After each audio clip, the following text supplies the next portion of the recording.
දියුණු වෙන්න කැමතිද? දියුණු වෙන්න හොයන කෙනෙක්ද?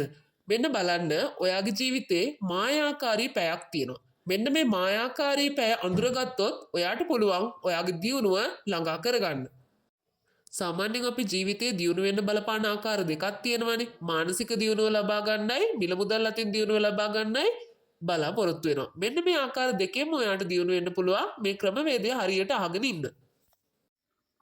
ඔයා උදේ 5-6 අතර ඇහැරෙන කෙනෙක් නම් අන්නේ 5-6 අතර කාල සීමාවට කියනවා බ්‍රහ්ම මුහූර්තය කියලා. මෙන්න මේ බ්‍රහ්ම මුහූර්තයේ තියෙන පැයක කාල සීමාවක් විතරයි. මේ වෙලාවට අවදි වෙන ඔයාට ප්‍රතිලාභ ගොඩක් ලැබෙනවා. ඔයාගේ මනස සුවපත් වෙනවා ඉස්සෙල්ලම.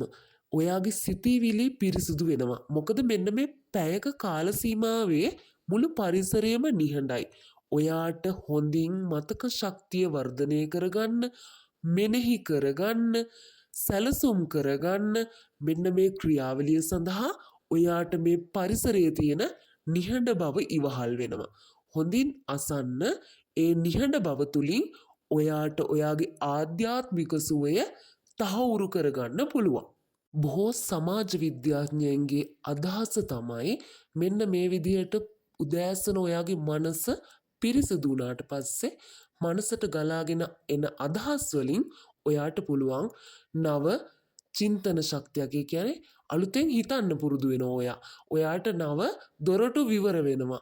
ඒ ඔස්සේ ඔයාගේ ආදායම් මාර්ගය, ඔයාගේ ජීවනෝපාය සකස් කරගන්න ඔයාට නව අදහස් හම්බෙනවා. එතකොට නවම මාර්ග හම්බෙනවා. අන්නේ මාර්ග ඔස්සේ ගිහිල්ලා ඔයාට පුළුවන් ඔයාගේ ආර්ථිකය ශක්තිමත් කරගන්න.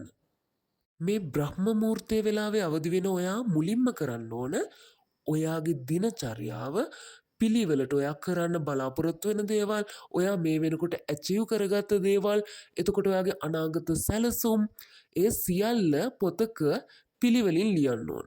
ලියලා ඔයා ටාගට් එක ඇචීව් කරගන්නකොට ඒකට පුංචි ටික් එකක් දාන්න. ඊළඟට ඔයාට නව බලාපොරොත්තුවක් තියෙනවා නම් ආයෙ නැවත ලියමින් ඒ වෙනුවෙන් කළ යුතු දේවල් පිළිවෙලකට සකස් කරගන්න. මේක ඔයාගේ ජීවිතේ හැරවුම් ලක්ෂයක් වේ.